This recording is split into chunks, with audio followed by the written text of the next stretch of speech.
My guest today is Gene Sherman from Vocademy, and I will let Gene introduce himself today. So tell us a little bit about yourself, Gene. My name is Gene Sherman, and I'm a maker. I've been making things my whole life, and luckily I've had the opportunity in the past couple of years to make it a reality for other people. So I was born in the Soviet Union. My family emigrated here when I was 7 years old. I'm an American citizen, a very proud and happy one. The son of blue-collar parents, a hairdresser and a toolmaker. I was not bound for college, so I knew my path was set in the trades. I was lucky enough that my father had a shop where I learned a lot of the stuff. Even before that, I grew up making plastic models and playing with the Russian version of erector sets, and found out I had a knack for creating physical objects, whether it be metal or plastic or any other material. And then my career has spanned from working in a machine shop, a journeyman toolmaker without the piece of paper, from mold making to stamping and dies to prototyping and R&D. I spent 30 years in manufacturing. And a lot of those 30 years, toward the end of that career, was spent hearing from my friends in industry, because I visited hundreds and hundreds of companies saying that the educational system is not making the kind of people they need with the skills that they need. I went to work for a university for a number of years, thinking that I'm going to go there and teach these engineering students the real world skills that they need. Found out I couldn't teach. I'm not a professor. They didn't have a curriculum for shop class. That, plus hearing from my friends in industry, led me to the starting of our makerspace here. And the idea here is I would have the opportunity to share my experience, and along with other gray-haired types, to share what they've learned in industry and teach people real skills. And I've been very fortunate that way. I'm a resident of Riverside, right here where Vocademy #1 is, out of hopefully hundreds. And I'm fortunate being a building full of creative people. Maybe not right now because it's a little early, but very glad to be part of this maker movement. And in a word to define me, I'm a maker, and a very proud one. So how far did you go in your educational career before you decided college wasn't on the track? High school. I got through high school. I barely got through high school. I'll be honest, I couldn't get past pre-algebra. I didn't have a knack for skills. Luckily back then, we weren't all forced to go into college. We weren't told either college or you're a nobody. Luckily, even though I didn't go to a trade school, I had the opportunity to go to my father's shop. I wanted to go to Art Center of Design and design cars and aircraft, but didn't have the money for that either. So luckily, I went to my father's shop. I was 14 when I started there. And by the time I was 16, I was running some very impressive machines, because in the mid-'80s, that's where computer-controlled machines were coming around, and the old-timers were used to cranking handles. I was used to pushing buttons. Computers were just coming on board. I remember the first computer I had was a 286 at work. And they were afraid of the blinking green cursor. I said, I'm not afraid. How much damage can I do? Well, you find out quickly. And I found I had a talent for creating and using CNC machines. And that led me to other job opportunities, because I find out I was very fortunate. I saw my friends go off to college, and some of them come back and not know what to do. I saw other friends that made their living in construction and other trades, and I see, we gathered with them over the years in the desert with our motorhomes and our dune buggies, thinking that this is the life. This is what we want out of life. We don't need a McMansion. We don't need to live in a cubicle 24/7 to pay the bills. We love what we do. I was surrounded by people who truly use their hands and their minds to make a living. So I did go back to college in the early 2000s to get a bachelor's in vocational education. I'll finish it someday. The idea was for me to become a real shop teacher. And then I found out shops don't exist anymore. So my career ended with about half a year of college, 4.0 students so far, but happy with my high school education plus 30 years of, if you want to call it, on-the-job training. And I'm still learning every day. So what was your first job out of college? Did you say your dad had a shop? Correct. My dad had a small machine shop. No, I worked at the gas stations. I worked at the video rental stores when they had those. But yeah, my father's shop. I started out being what I call the pilot. You would pilot there, you would pilot there, you would pilot wherever they want you to pilot. Sometimes I was the gopher, go for this, go for that. And then very quickly they found out that I could fix things.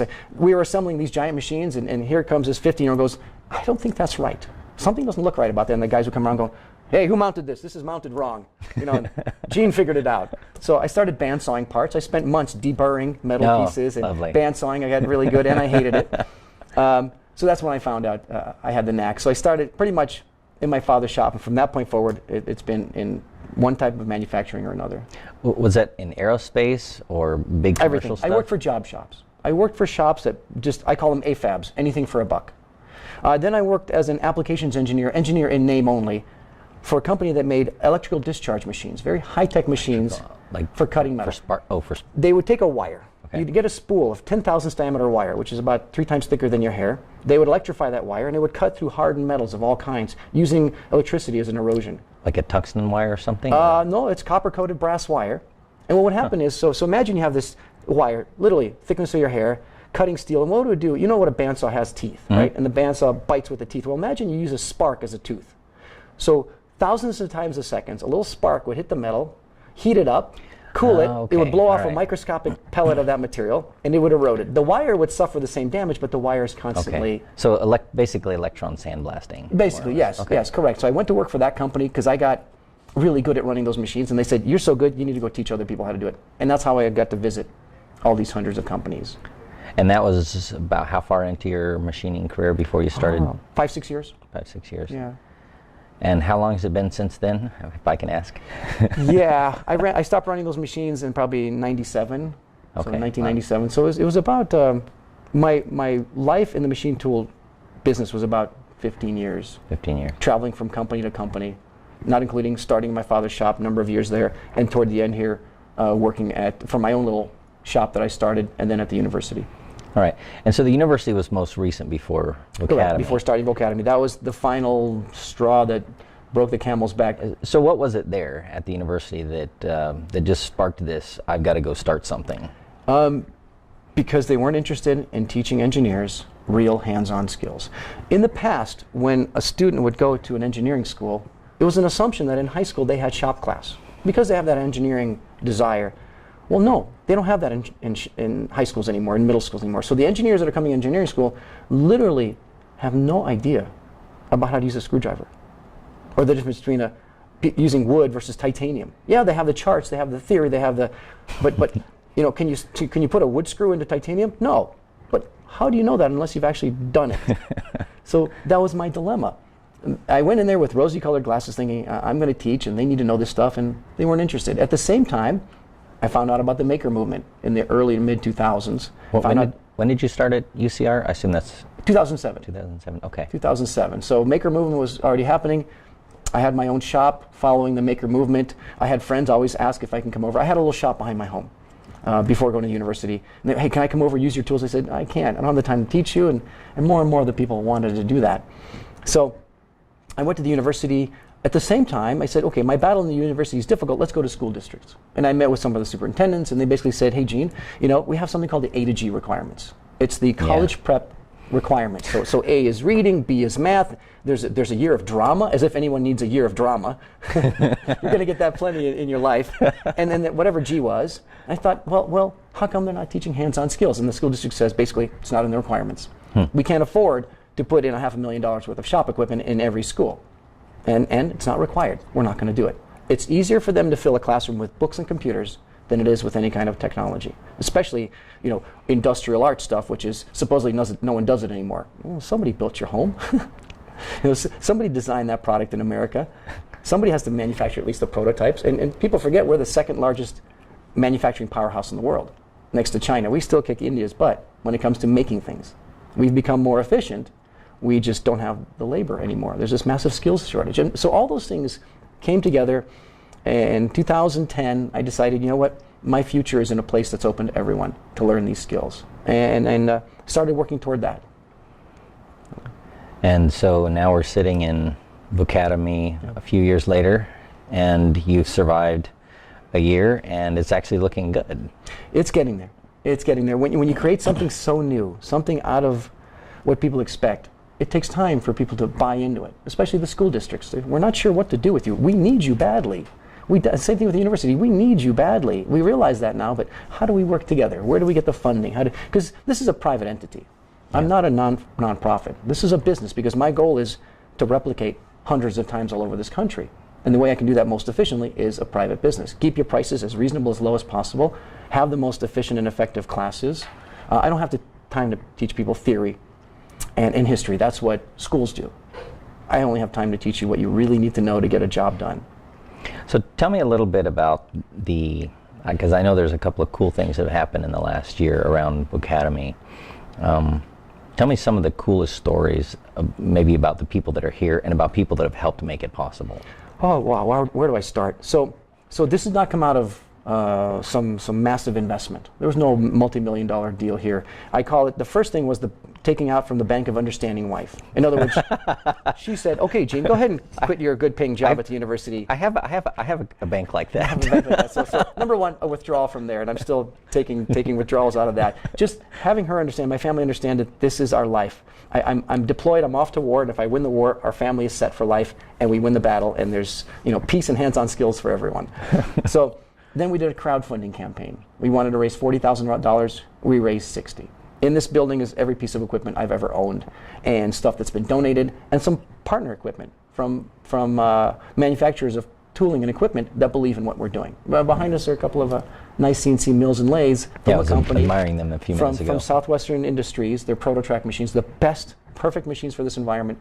Let's just say they're on board with me forever. No matter how many Vocademies there will be, it will be their equipment because they believe in what they're doing, and they realize that I'm making users of their product. I'm creating future owners, future operators, and engineers that are familiar with their brand. So when they go off to work somewhere, and the boss says, "Hey, we need to buy machines," I have a suggestion. I learned this one machine, it was fantastic. So there's great benefit to them. So I've had great buy-in from manufacturers. We're still working on others.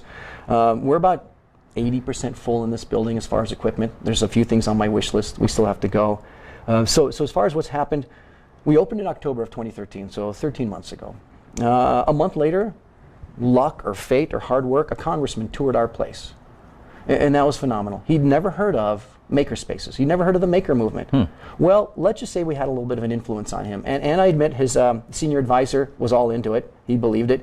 He says, "Congressman, you need to be involved with the maker movement." So fast forward to February. This is November. Fast forward to February. He starts with 3 other congresspeople the Congressional Maker Caucus. The goal of this bipartisan caucus is to push the maker movement because they see the effects it would have on the skills gap, because that's their concern. It's jobs, jobs, jobs, economy, economy, economy. So they started that Maker Caucus. Around the same time, and we can back up to Maker Fairs. Maker Fairs are becoming huge in this country. Well, the White House decides to have their own Maker Faire, the first White House Maker Faire, and I thought, I don't have a chance of being invited. Who am I? It's 100 people only. But then I found out when the people in the White House said, "Who should we invite?" The congressman's people said, "We have a guy for you." So I got invited to the White House Maker Faire. Holy crap. And they said, "Well, why invite me?" Because they like your business model. Their problem is this skills gap. They know how slowly schools and academic institutions move. They know that trade schools have an image issue. You're making makers, which is exactly what this country needs, because this country was founded on makers. We have our founding fathers, each one of whom was a maker, owned a farm, created products, Franklin, all those guys. Yeah. So then we go on to the Wright brothers, Harley Davidson, Hewlett and Packard, Steve and Steve from Apple.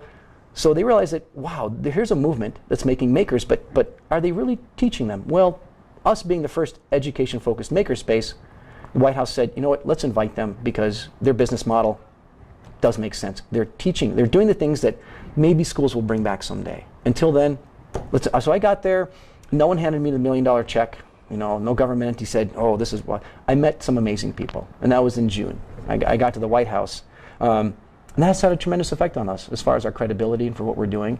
And then it's been a little surprise after a little surprise. We're finding out that we're changing people's lives here. For some people, the socially awkward, brilliant people are makers. They don't go to nightclubs. They don't go to baseball games. They don't watch football. They like to create and tinker. Now they find out that there's a place they can do it together, and it's awesome. We have high school kids that don't know what quite to do, and they go, well, I like to make things, so they go through our machine shop class. And they go, I have a set of skills I can offer the world now. No accreditation, just a piece of paper and says, I finished this class. And when they go to their employers, the employer goes, oh, show me. Nice piece of paper, show me, and they show them, and that's the proof we have. Engineering students starting to come here, realizing that we are the unfair advantage for them. They realize that I'm going to have this diploma after I'm done with school. I don't have anything else. Now I'm going to have this portfolio, this maker portfolio. And MIT, as of this year, has started accepting maker portfolios. So it's a genuine thing. So in other words, MIT used to be just grades. We'll take the 4.0s, the top of cream of the crop, but they're realizing that this cream of the crop is all academic. We need engineers with hands-on skills. So now they say, your grades are important, but show us what you've made. And they're starting to accept it. So it's happening. It's really happening that to justify our beliefs that we've had here. It was amazing. The first woodshop class in here, it was a 17-year-old boy was the youngest, and a 64-year-old woman was the oldest. Wow. Where else does that happen? The other night, we had a young lady laser cutting pieces for her wedding dress, or someone's wedding dress. I know it's a wedding dress in our laser cutter. That was awesome. And there's the nerd standing around going, if we put some EL wire in there, we can light that dress up when you're on the dance floor on your wedding day. Like, holy crap. Where does someone who's interested in sewing have access to a laser machine, and the people standing there going, we can light that up. Put some low voltage wire in there and make your dress blue and react to the music. I mean, that's awesome. That's how things are created. I hope someone runs with that idea and makes light up wedding dresses. Because can you imagine your father-daughter dance, the lights dim, and you light up the room with your own dress? So actually, that sounds like Maker Faire. Yes, that's exactly like your own personal Maker Faire. That's exactly it. And which we did. We had our own Maker Faire here the beginning of October. We had 1,300 people show up in our parking lots because we couldn't fit them in the building. Wow. And it was a phenomenal day. 1,300 people with only like 2 months notice. How many people from the community, like businesses and other organizations that showed up with booths and things? We had 70 vendors. 70. From the bomb squad to the 501st Legion. The bomb squad. The Riverside City Bomb Squad. Because they want to get kids interested in building robots. Cool. And they're telling kids this robot is 1,000 pieces. Someone had to make each and every piece. And they came, so I need to start learning how to make stuff. So it was fantastic. So we had a bunch of robotics teams.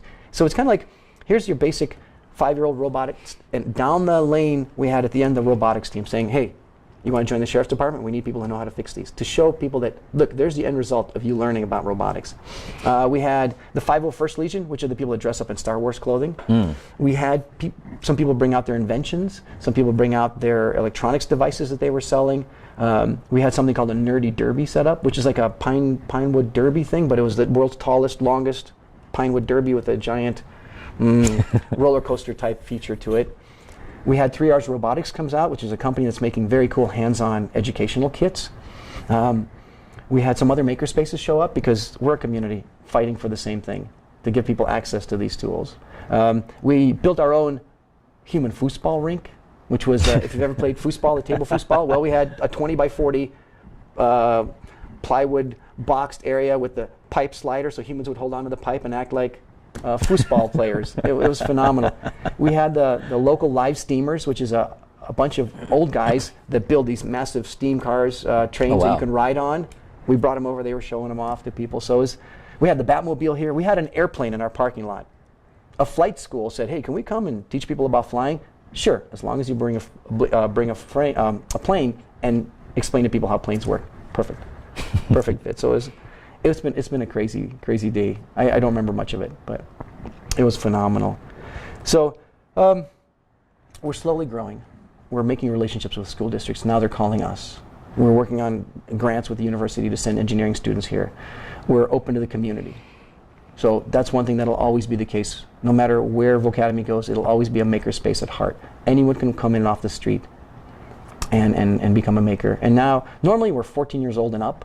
Now we're starting programs for as young as 8 and up. Get kids into crafting, get kids into Legos, get kids into reduce, reuse, recycle. Because I think we're using up the resources of this world really quick. We better teach them how to recycle. We better get that ingrained in them. You don't throw that bottle away. You make string out of it and use it for something else. So, it's been a crazy ride. So let me shift gears on you a little bit. Sure. So we're interested in the educational aspects of the maker movement, and you and I have certainly had lots of conversations about this. In today's environment, you can hop on a computer, you can type in something in Google or Wikipedia or Bing or some other information site, and you can make yourself look like you're 20 IQ points smarter. Correct. What does it mean to be educated in an environment where that happens, where that's a possibility? Like I tell my kids, it's not about who you work for. It's not about your education. It's about me incorporated. It's your personal skill set. It's not what someone taught you. It's what you're able to learn. Let me back up. The common term is, how intelligent are you? which I don't like. The right way to say it is, how are you intelligent? So yes, you can go on a computer and learn a lot, but when it comes to hands-on skills, you need another human being to show you. Plus you need those tools and that equipment. Schools are doing a great job of, well, okay, let me back up. Schools are doing an okay job of pumping people full of information that everyone else knows. How do you separate yourself? How do you learn other things? How do you learn to be a thinker? Because schools just fill you with data. They just fill you with data they hope you retain at test time or on your college entrance exam. Whereas in the maker movement, it's more of a journey of discovery. Find what you want to know, learn what you want to learn. And here are the resources to help you do it. You know? So tell me a couple of stories about people that you know maybe that have come through here, people that influenced you to create this environment that became remarkable because they discovered who they were, or they discovered through the process of tinkering, Sure. hands-on Well, we had, learning. so 17-year-old kid, not doing well in school, some sort of special issues. Parents didn't know what to do with him. Sat all day, played video games on the computer. They bought him a membership. And they bought him a bunch of class hours. And they said, go find your thing. Go figure out what you like to do. Well, he kind of liked woodshop. Started taking our woodshop classes. Started making bowls. Started making boxes. Started making stuff out of wood. And the parents told me the amazing thing is when, after a little while, he started making gifts for his family. This is a child that was always taking the resources of the family, always needing, always taking in, finally giving back. How good did that make him feel? How good did it make the family feel? He says, here, I spent hours working on this. I want you to have it. You mean so much to me. For the first time, that child is giving back. Not only that, he's starting to sell some of his stuff on Etsy. Little cool wooden bowls on Etsy that he made himself, and he's learning more and more and more. And that's stuff like that. Stuff like that just blows me away. We have a guy here that works as a graphic artist during the day and comes here at night making these beautiful props and sells those props, and that pays for his membership here. That's awesome. He's doing what he loves. So his job pays the bills, and he comes here to do what he loves. We have, I don't want to use names, but we have a young lady that joined us recently, and come to find out from a family member that she was a bit of an introvert, didn't go out, and has blossomed here. Seen the amazing transformation in her house. She's talking to people, interacting, having a great time, learning great skills, and it's amazing. You don't think that all I'm doing is giving you some access to tools, but makers, I mean, it's an amazing thing. Makers are good people. I've never met an evil maker. You know, there's no evil mad scientist in here yet. So we are changing lives, and we're going to do it over and over again. So you're a place for those type of people to find their people. Absolutely. For people to be comfortable. For people to realize that others people like me. I met a kid at a career day, and he goes, yeah, my friends always make fun of me because I like to take stuff apart and I glue it together and make weird things. And I'm like, welcome to your tribe. Welcome to your home. You're not weird. You're awesome. You're a standout. Here's what's different in the world. This is what the world needs. And he's like, really? There's people like me? I said, yes. And it's funny that's what education tends to forget, that we're trying to make individuals. We're not trying to make everyone conform. We want them to think differently. And it happens little by little. Even Ray, the gentleman that helped us set up for today, he's a staffer. And he probably couldn't get a job somewhere else. And we love him here, you know, because he does a great job of keeping the place looking good and fixing things. And so it goes beyond just the members. It goes to our staff. You know, we're a startup company. We pay not great, just a little bit above minimum wage. But by working here, you have access to these people, to these resources, to these classes, because we want our staff to go through our own training so they could become better staff. So it's a huge benefit to them too. So there's no shortage of people that want to work here. We're working on industry relationships to get companies to send their people here for all those benefits. We want to be a gym membership for a big company. You know, companies send you to gyms to become healthier because they know it's better for them. Send them here so they become smarter, and it's better for you. So let me wrap up with our key question that we always ask. So you painted a big picture about the maker movement and the tribe of people that is associated with the maker movement, and a lot of the help that you've had as you've built an infrastructure here in the Inland Empire for people to come and be a part of that. Looking over that landscape with what you've said so far, what is the purpose of an education, in your opinion? To help people find their purpose in life, to help people find their cause, their goal, their skills. And I used to say, find your passion. Look, I want to be a race car driver and a helicopter pilot. That's my passion. I want to help people find their skill. And if they love what they do, it's no longer work. So I think schools need to help students find their skill. Not tell them what their skill is, not try to develop the skills they think is necessary. Help them find their skills. If you're not mathematically strong, but you're kinesthetically or tactilely strong, you should be learning this. You can't judge a fish on its ability to climb a tree. All right? So stop trying to force fish up the tree. That's what they should do. Germany, for example. Choose at a young age. You want to go more the academic route? You want to go more the vocational route? Pick what you want to learn at a young age. And if you find out later on it's not your thing, you can switch over. There's no, that's it, you've chosen. So let's learn from those other schools. Let's learn from those other countries, because we don't have it figured out yet. And stop forcing all kids to learn the same thing. Stop. It's just, it doesn't work. We always value individualism in this country, but we still try to make clones, stamp out in the system. Like Sir Ken Robinson in his amazing TED Talk says, yeah. You know, we should not think of education as a manufacturing company pumping out clones, duplicates. We should be a free thought community and inspire kids of all ages to find their thing. Education should help people find their skill, their mission in life. Excellent. Well, thank you, Gene. I appreciate you taking a few My minutes. pleasure. This will not be the last time. Thank you so much for creating a community like this near me, so I can complain. I found my people. Absolutely. Glad to have Gene. you a part of the tribe. But the one thing I want to point out about the tribe, it's not exclusionary. Everyone's a maker. Makers are self-selecting. I've met plenty of people who goes, that doesn't interest me. Okay, you're not a part of the tribe. It's not like we kicked you out. If you're a maker, welcome. What do you make? I make fine art. I make jewelry. I make cars. I make plastic toys. You're welcome into the tribe. So if you self-label as a maker or a desire to be one, you're in. You're in the club. Here's the secret handshake. Excellent.